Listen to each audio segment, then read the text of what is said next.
What is agency?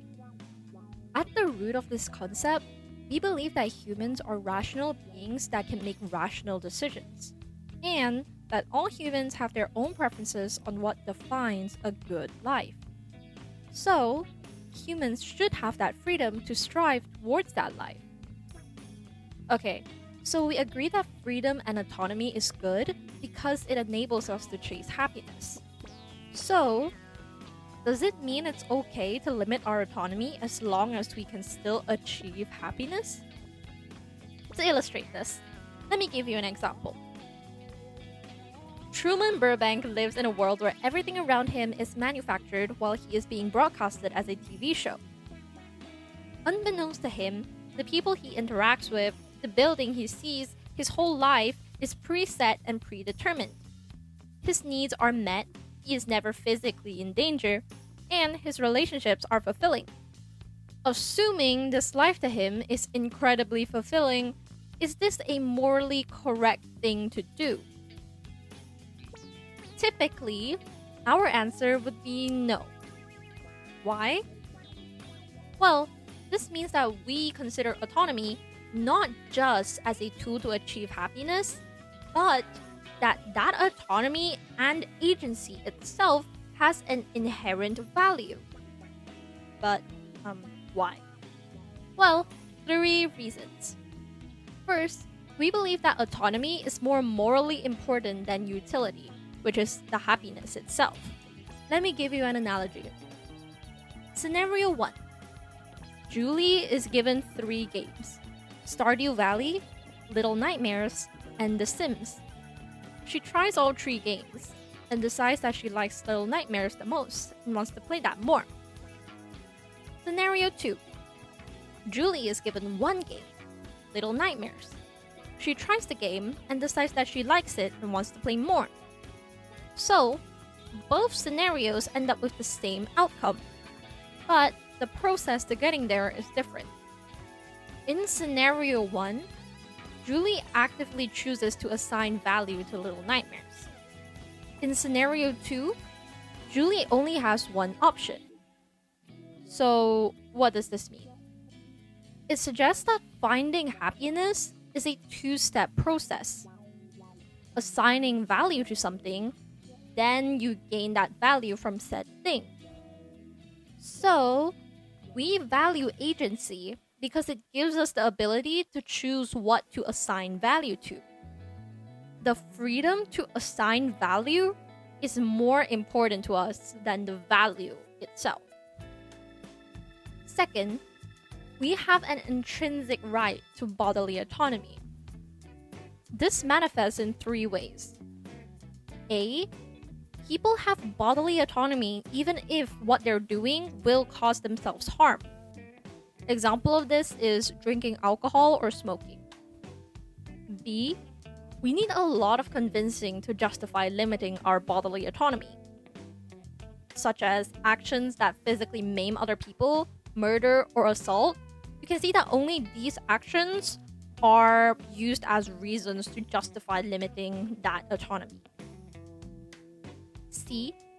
We believe that you still have your bodily autonomy even after you die. Think of organ donations being something that you have to agree to before you die.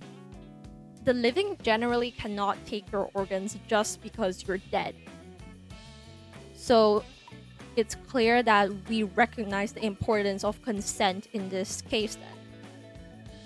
Third, autonomy is still the best way to maximize happiness. Why do we say this? Well, to answer this, we need to address what exactly is utility.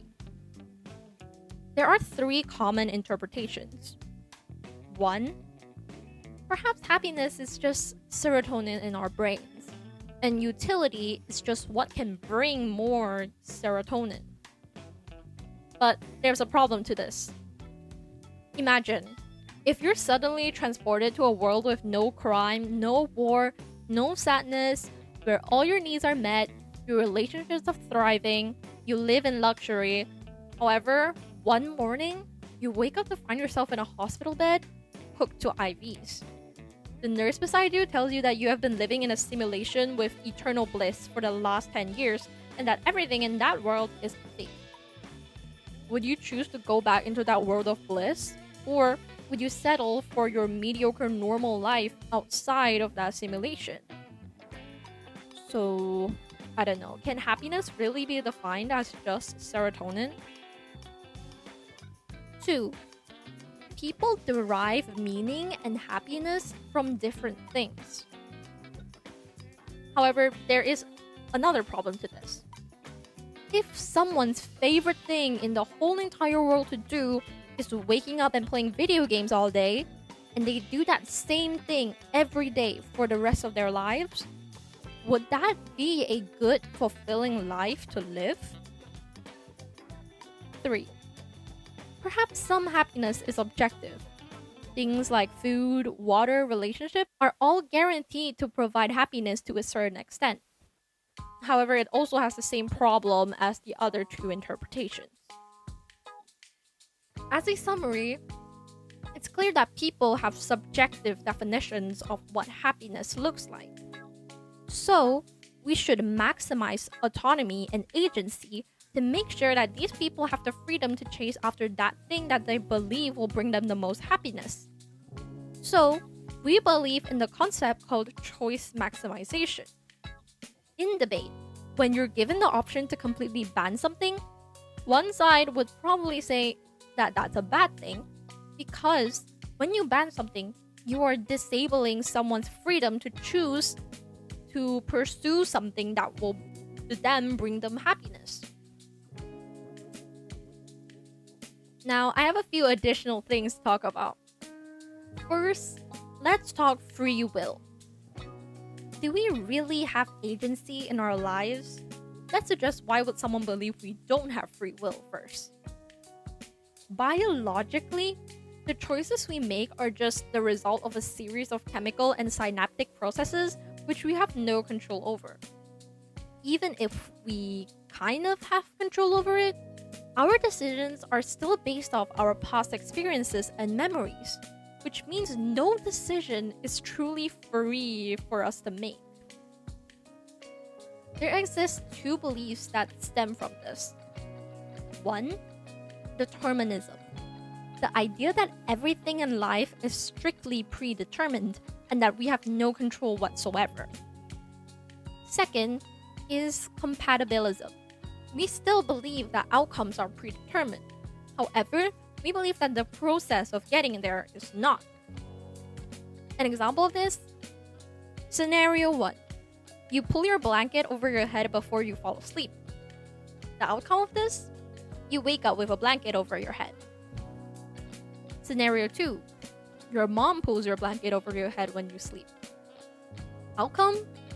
You wake up with a blanket over your head. Both scenarios end up with the same outcome. However, since the process is different, it means that free will can still exist regardless of whether that outcome is preset. Second thing to talk about then, culpability. So if we believe that we don't have free will, how do we determine the degree of punishment or reward you get with your action? For punishment, it's generally these two questions. 1. Was your action morally wrong to do? Second, could you have done otherwise? So, considering determinism, the idea that all outcomes are predetermined, is it possible for people to truly be responsible even if their actions were inevitable? Third thing to talk about, on the flip side of that, are we really deserving of rewards if our actions were predetermined in the first place?